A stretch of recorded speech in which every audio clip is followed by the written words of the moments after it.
యేసు ఆసీనుడైన గాడిద, అనేకుల చేత పొగిడించుకొనబడిన గాడిద. దేవునికి స్తోత్రం కలుగున గాక. హల్లెలూయా, హల్లెలూయా. పిల్లరా, పరిశుద్ధ దేవుని లేఖనములో నుండి మార్కు సువార్త 11వ అధ్యాయము 1వ వచనం నుండి 8వ వచనం వరకు ఉన్నటువంటి దేవుని లేఖనాన్ని మనం చదివాం. ఈ పరిశుద్ధ దేవుని లేఖనంలో యేసుక్రీస్తు వారు యెరూషలేమునకు సమీపించి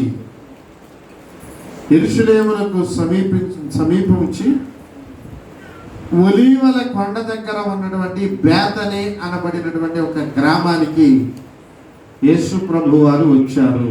ఆ పక్కన ఉన్నటువంటి గ్రామం అది యెరూషలేమునకు సమీపమున ఉన్న గ్రామం. ఆ బేతనియ అనబడినటువంటి గ్రామం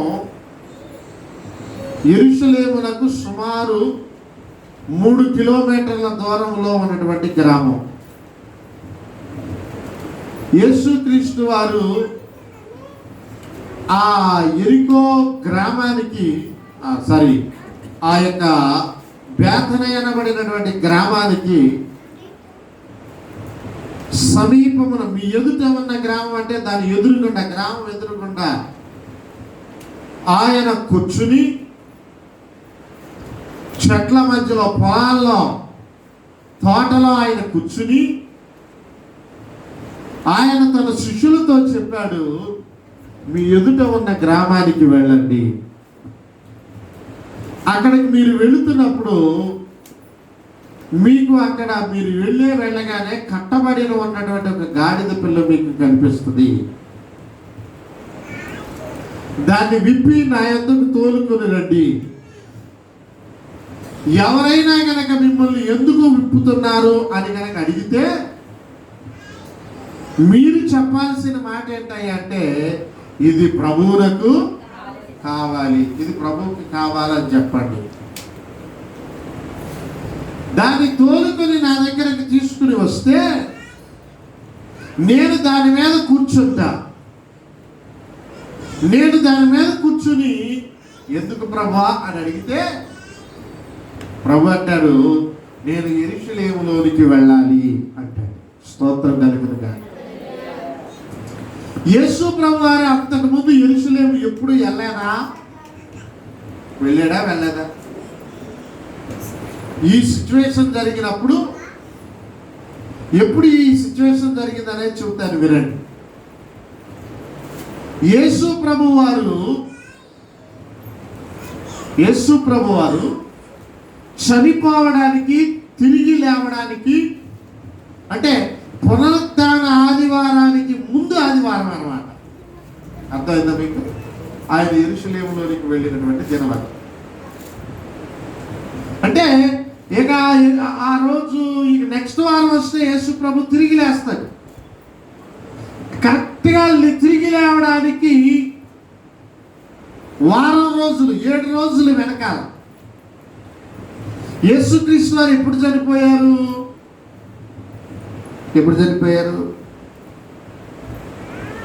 అని అంటే, యూదుల క్యాలెండర్లోకి వెళ్ళి చూస్తే యేసుక్రీస్తు వారు చనిపోయినటువంటి తేదీ ఎప్పుడనేది మనం పసిగట్టేయచ్చు. ఎలాగయ్యారంటే, మనకి సంక్రాంతి పండుగ ఉంది. ఎప్పుడు వస్తుంది?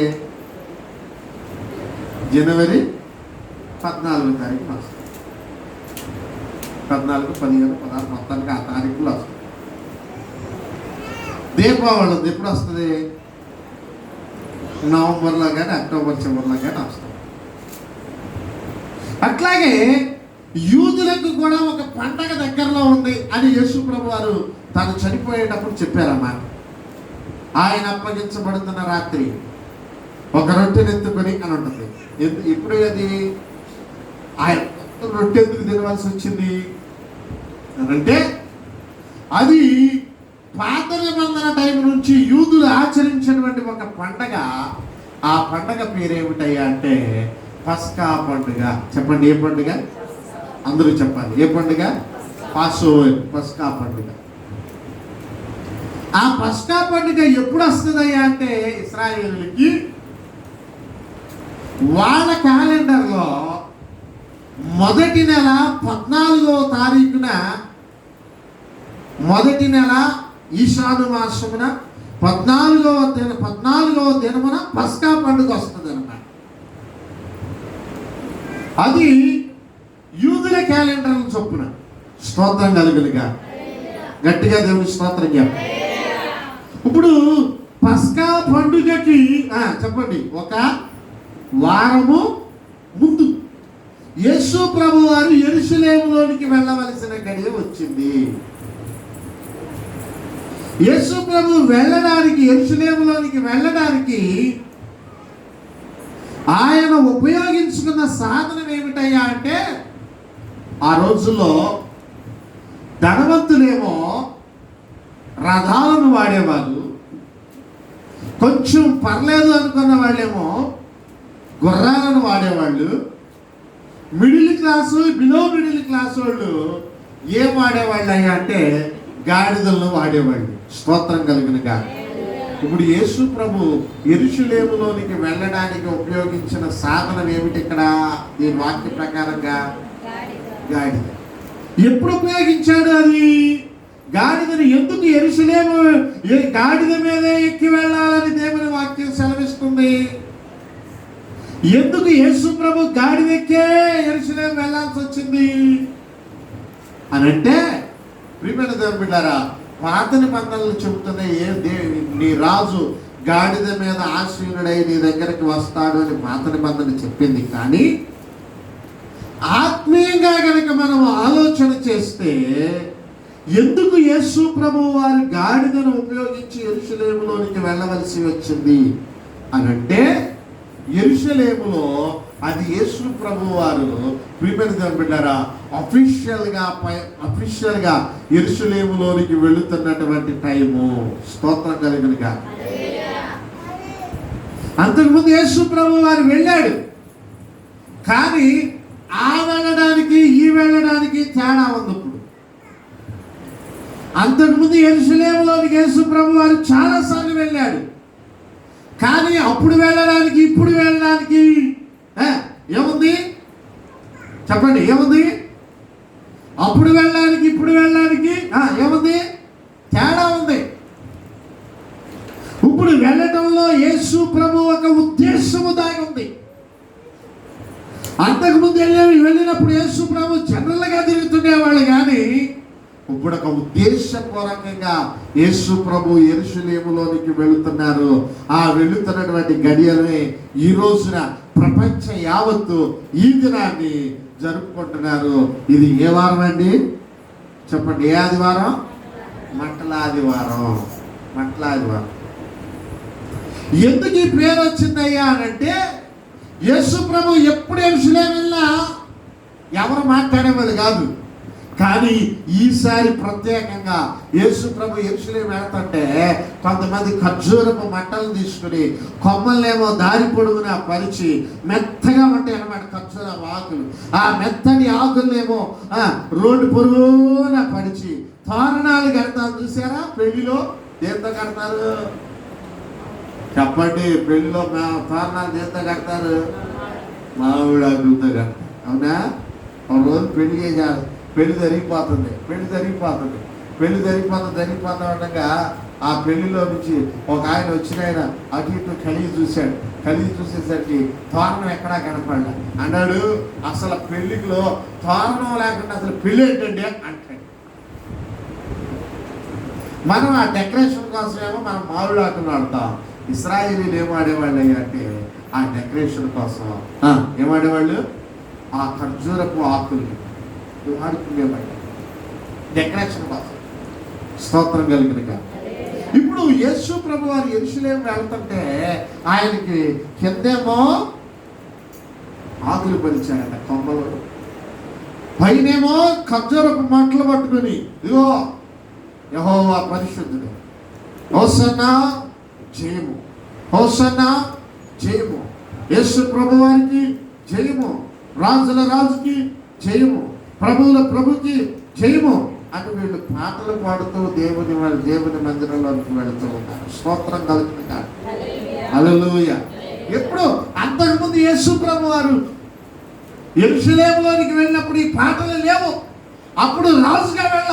మరి ఇప్పుడు పరిస్థితి ఏంటయ్యా అంటే యేసు ప్రభు వారు యెరూషలేములోనికి వెళుతున్నటువంటి సందర్భం ఏమిటయ్యా అంటే అంతకుముందు యేసు ప్రభువుని ఇశ్రాయేలు ప్రవక్తగా చూశారు కానీ, యేసు ప్రభుని ఇశ్రాయేలు బోధకుడిగా చూశారు కానీ, ఇశ్రాయేలు యేసు ప్రభుని రబ్బూనిగా చూశారు కానీ, ఇప్పుడు యేసు ప్రభు వారు యెరూషలేములోనికి వెళుతున్నటువంటి విధానం ఏమిటో తెలుసా? మహారాజుగా చూశారు. స్తోత్రం కలుగును గాక. హల్లెలూయా, హల్లెలూయా. మహారాజా నా ప్రాణనాథుడా యేసు ప్రభువా నీకే వందనము. మహారాజా నా ప్రాణనాథుడా యేసు ప్రభువా నీకే వందనము. మహారాజా హల్లెలూయా. ఆయన ఒక మహారాజుగా ఈ లోకంలో, మహారాజుగా ఆయన లోకంలోనికి దిగి వచ్చాడు. ఆయన రాజు. స్తోత్రం కలుగును గాక. హల్లెలూయా. అందుకే రాజుగారు వెళ్తుంటే రాజుగారు ఒంటిగా వెళ్ళడం, ఆయన కొర్ర వేసుకెళ్ళాలి రాజుగారు. మరి యేసు ప్రభు ఏం ఉపయోగించాడు కొర్రానికి బదులుగా? రాజుగారు వెళ్తుంటే జనాలు జై జైలు పాడాలి. అందుకే ఇక్కడ యేసు ప్రభు వెళుతుంటే జనాలు ఎవరు పాడుతున్నారు?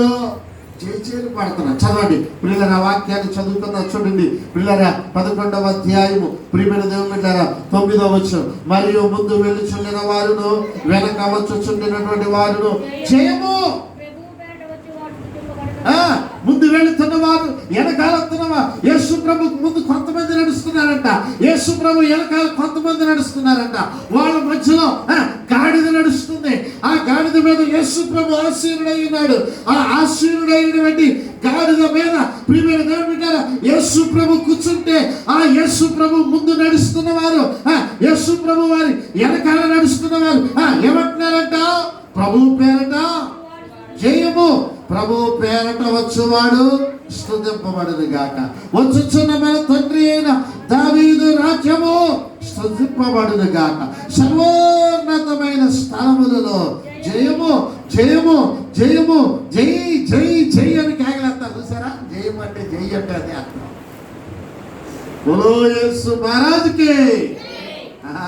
జై అంటే అర్థం ఏంటి? జై అంటే అర్థం ఏంటి? జయము కలుగును గాక. స్తోత్రం. హల్లెలూయా, హల్లెలూయా. అంటే ఇప్పుడు యేసు ప్రభు వెనకాల వస్తున్న వాళ్ళు చేయి కొడుతున్నారు, ముందు వెళ్తున్నాడు చెప్పండి ఎడగొడతారు. రాజకీయ నాయకుడు వస్తే కనుక ఆయన బండి మీద వెళ్తుంటే వెనకాల వాళ్ళు ఎదరోళ్ళు నాయకత్వం అని చేయి చేయి కొడుతుంటారు. చూసారా? ఉంది. యేసు ప్రభు వారు ప్రియమైన దేవుని బిడ్డలారా యెరూషలేములోనికి వెళుతుంటే ఆయన ప్రియమైన దేవుని బిడ్డలారా వెనుక వస్తున్న వారు యేసు ప్రభు చేజేలు పడుతున్నారంట. కారణం ఏమిటంటే ఆయన రాజుగా మారిపోయాడు. స్తోత్రం కలుగును గాక. వాళ్ళకి తెలియకుండానే ఆయన రాజు అయిపోయాడు. దేవునికి స్తోత్రం కలుగును గాక. వాళ్ళని అడిగితే బాయ్ నువ్వు ఎందుకు చేసావు లేదంటే వాళ్ళంటే నాకు తెలీదు కానీ చేయాలనిపించింది చేసేసాను. ప్రియమైన దేవుని బిడ్డలారా ఆ రాజు అయినటువంటి ప్రభువు యెరూషలేములోనికి వెళ్ళటానికి ఉపయోగించుకున్న సాధనం ఏంటంటే వాళ్ళ మధ్యలో నుండి జైజేలు పాడించుకున్న సాధనం ఏమిటయ్యా అంటే ప్రియమైన దేవుని బిడ్డలారా ఒక గాడిద. స్తోత్రం కలుగునుగా. ఇశ్రాయేలీల విమోచన కొరకు, ప్రపంచ విమోచన కొరకు యేసుక్రీస్తు వారు యెరూషలేములోనికి వెళ్ళాడు. అది అందుకే ఈ దినాన్ని ప్రత్యేకమైన దినంగా మట్లాదివారంగా ఎందుకు జరుపుకుంటున్నామంటే ప్రజలకు మానవాళికి విముక్తి ప్రకటించిన యేసయ్య దినం ఈ దినం. స్తోత్రం. హల్లెలూయా. ఆయన విడుదల ప్రపంచం యొక్క ప్రతి ఒక్కరి యొక్క పాపముల కొరకు, ప్రపంచంలో ప్రతి జనము యొక్క పాపముల కొరకు యేసు ప్రభు వారు ఒక రాజుగా, దైవ కుమారుడిగా యెరూషలేములోనికి వెళ్ళి ఆయన యజ్ఞము చేస్తున్నటువంటి రోజు ఈ రోజు. స్తోత్రం కలుగును గాక. యజ్ఞం కోసం తను తాను సమర్పించుకున్న రోజు, ఆ యజ్ఞం కోసం, ఆ బలిదానం కోసం, తన శిలువ శ్రమల కోసం, ఆయన అప్పగించబడటానికి, ఆయన ఆయన ఆయన నలగగొట్టబడడానికి, ఆయన శిలువ వేయబడడానికి, ఆయన రక్తము కార్చడానికి, ఆయన ప్రాణము పెట్టడానికి, ఇదిగో నీ కొరకు, నా కొరకు, నీ పాపము కొరకు, నా పాపము కొరకు యేసు యందు నేను విశ్వసిస్తున్నాను, ప్రభువునందు నేను విశ్వసిస్తున్నాను, ప్రభు మార్గం వైపునకు నేను వస్తాను అని నువ్వు ఎప్పుడైతే యేసు క్రీస్తు ప్రభువుని నీ నోటితో నువ్వు ఒప్పుకుంటావో, ఆయన నా కొరకు చనిపోయాడని నీ నోటితో నువ్వు ఒప్పుకుంటావో, ఆ దినమే, ఆ క్షణమే ప్రభువు నీ పాపముల కోసం పరిహరించబడటానికి ఆయన కలువరి సిలువలో వేలాడినటువంటి రోజు. ఆ దాని కొరకు, ఆ యజ్ఞము కొరకు తన్ను తాను యేసు ప్రభు వారు ఆ యెరూషలేమునకు వెళ్ళినటువంటి రోజే ఈ రోజు. ఇదే మంటల ఆదివారం. స్తోత్రం కలుగును గాక. హల్లెలూయా, హల్లెలూయా, హల్లెలూయా. ప్రియమైన ఈ మంటల ఆదివారం రోజున ఆయన రాజుగా, ఆయన యజ్ఞాన్ని అర్పించడానికి, ఆయన బలి అర్పించడానికి, ప్రజలను తమ పాపముల నుండి విడిపించడానికి, ఆయన వెళ్ళటానికి ఆయన ఉపయోగించుకున్న సాధనం ఒక గాడిద. ఆ గాడిద ఎవరికి సాదృశ్యంగా ఉంది అంటే, ఆ గాడిద నీకు నాకు సాదృశ్యంగా కనిపిస్తుంది. హల్లెలూయా, హల్లెలూయా. ఆయన ప్రజల పాపములను విడిపించడానికి, ప్రజల పాపము నుండి రక్షించడానికి నిన్ను నన్ను దేవుడు గాడిదగా ఎంచుకున్నాడు. ఆయన మనలో ఉండాలని ఆయన కోరుకుంటున్నాడు. దేవుడికి స్తోత్రం. హల్లెలూయా. బిడ్డారా, ఈ గాడిద ఎటువంటి గాడిద? ఈరోజు కొద్ది నిమిషాలు దేవుని వాక్యంలో నుండి గాడిద అనేటువంటి ప్రియమైన దేవుని బిడ్డారా విషయాన్ని, యేసు ప్రభువుకు కావలసి వచ్చినటువంటి గాడిద, ప్రజల విముక్తి కొరకు ఉపయోగించబడినటువంటి గాడిదకు ఉన్నటువంటి లక్షణాలను మనం కొద్ది నిమిషాలు దేవుని వాక్యపు వెలుగులో దేవుని వాక్యాన్ని మనం ధ్యానం చేద్దాం.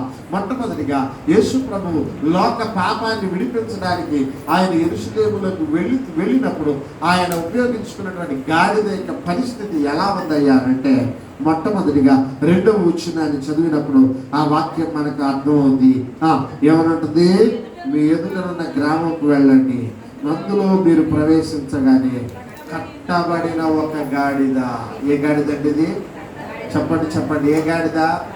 కట్టబడిన గాడిద. లోకము నిన్ను జేజేలు పలకాలంటే, లోకం నిన్ను జేజేలు పలకాలంటే, నీకు చేయము కలగాలంటే, నీకు సంతోషం కలగాలంటే, యేసయ్య నీ మీద ఉంటే లోక ప్రజలు నీ మీద నీకు జేజేలు పాడతారు. దేవుడికి స్తోత్రం. యేసయ్య నీలో ఉంటే నీకు చేయము కలుగుద్ది. యేసయ్య నీలో ఉంటే నీ కుటుంబానికి చేయి కలుగుద్ది. యేసయ్య నీలో ఉంటే నువ్వు పట్టుకున్న దాంట్లో చేయము కలుగుద్ది. యేసయ్య నీలో లేకపోతే నువ్వెప్పుడు ఓడిపోయిన స్థితిలోనే ఉంటావు. హల్లెలూయా, హల్లెలూయా. యేసయ్య నీలో ఉంటే నీకు జయం కలుగుద్ది.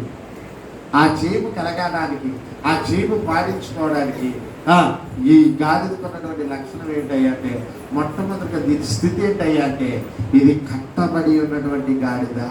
స్తోత్రం. ఏ గాడిదండి? కట్టబడి ఉన్న గాడిద. ఈ గాడిద కట్టేశారు, కట్లు కట్టేశారు. మీరు గాడిద దేంతో కట్టేస్తారు తెలుసా? మెడకు ఒక తాడేస్తారు, రెండోది కాలు కూడా వేస్తారు. మెడకైతే ఆగదు గాడిద, అందుకే ఎక్కడేస్తారు? కాలు కట్టేస్తారు. కదలదా గాడిద, ఎక్కడికి వెళ్ళినా అక్కడక్కడ తిరుగుతుంటుంది. కానీ కాలు కట్టేసినందువల్ల ఆ కట్టు వేసి ఉంటే తిరుగుతుంది, కానీ ఇంకెక్కడికి వెళ్ళడానికి అవకాశం లేదు. చాలా మంది ఈ రోజుల్లో కట్టువేయబడి ఉన్నారు.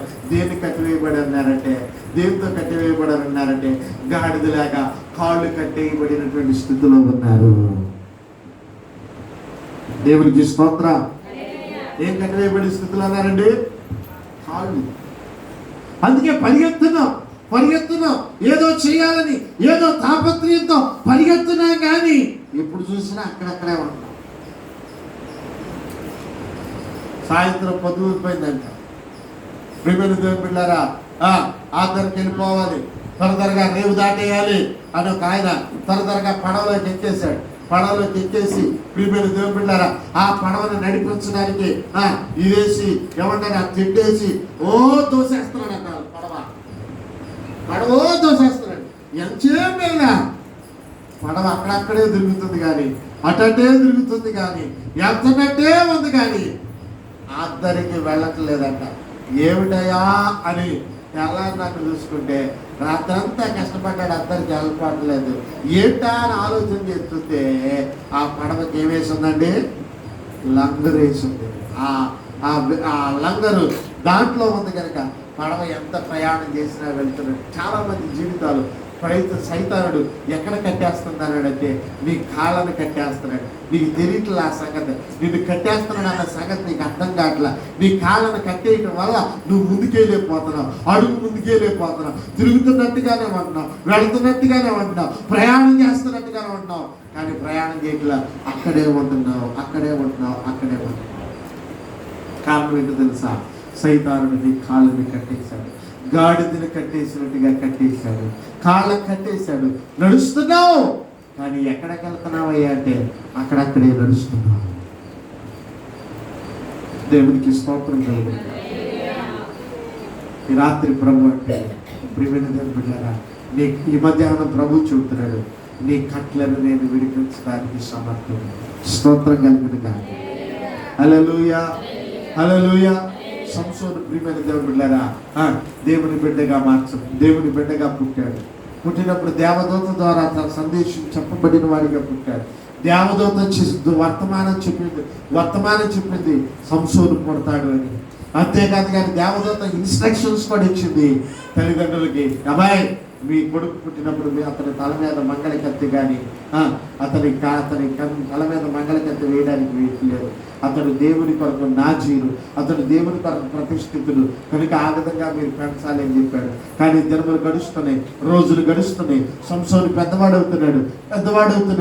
కానీ సంసోను తిరుగుతున్నాను అనుకుంటున్నాడు. కానీ ఎక్కడ తిరుగుతున్నాడు అయ్యా అంటే సంసోను ఆ పాపము చుట్టూనే తిరుగుతున్నాడు. స్తోత్రం కలుగునుగా. హల్లెలూయా. చాలా మంది పాపం చుట్టూరే తిరుగుతుంటారు. ఆ పాపమే కావాలి. ప్రార్థన చేస్తారు, పాపం చేస్తారు. ప్రార్థన చేస్తారు, పాపం చేస్తారు. ప్రార్థన చేస్తారు, అబద్ధాలు ఆడతారు. ప్రార్థన చేస్తారు, దొంగతనాలు చేస్తారు. ప్రార్థన చేస్తారు, వ్యభిచారం చేస్తారు. ఏమి అని అడిగితే సైతానుడు కాలు కట్టేశాడు. అంతే తిరుగుతున్నారు కానీ ఎక్కడికి వెళ్ళకపోతున్నారు, బయటికి రాలేకపోతున్నారు. స్తోత్రం కలుగుతుంది. సంసోను పెరిగి పెద్దవాడైనప్పుడు తిమ్నాతి వెళ్ళట. అక్కడ ఒక సుందరిని చూసట పెళ్లి చేసుకున్నాడు. పెళ్లి చేసుకున్నట్టున్నాడా అంటే వడ్ల అది వెళ్ళిపోయాడు. పని ఎగిడి రాడురా బాబు అనుకుని మామగారు ఎన్నాళ్ళు కూతురు పెట్టుకున్నాడు. ఇంకోటికి ఇచ్చిన తర్వాత మళ్ళీ వెళ్ళాడు. నా భార్య నాకు కావాలేదా అంటే మరి నాకు ఇంకోటికి ఇచ్చేసేసాను అంటే అంటాడు. ఇంకోటికి ఇచ్చేసేసాను, ఆమె చెల్లెలు ఉంది ఆమెను చేసుకున్నాడు అంటాడు.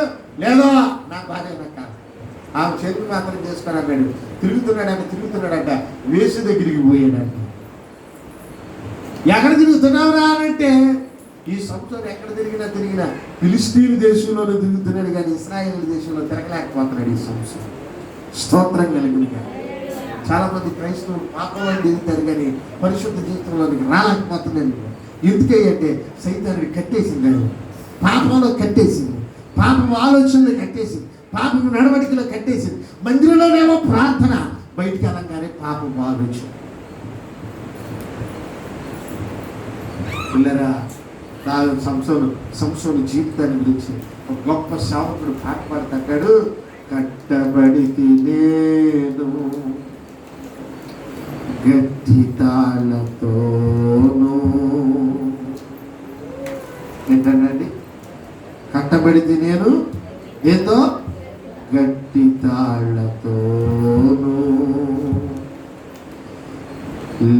వీడే నీదు ఆత్మ, వీడే నీదు స్నేహం. గట్టి తాళ్ళతో కట్టేస్తే గట్టి తాళ్ళతో సైతాన్ని కనుక కట్టేస్తే దేవుని ఆత్మ నీలో నుండి దూరం అయిపోతుంది. పిల్లల రాజు అయినటువంటి సౌలుని కట్టేసింది సైతాన్ని, దేవుని ఆత్మకు దూరం అయిపోయింది. స్తోత్రం కలిగిన గాక. కట్టబడి తినేను గట్టి తాళ్లతోను, వీడే నీదు ఆత్మ, వీడే నీదు స్నేహం. కట్టబడి తినేను గట్టి తాళ్లతోను, వీడే నీదు ఆత్మ, వీడే నీదు స్నేహం. గుడ్డివాడనైతి తిరుగలిసురు చూటి, దిక్కులేకనేమి దయను కోరుచుంటి.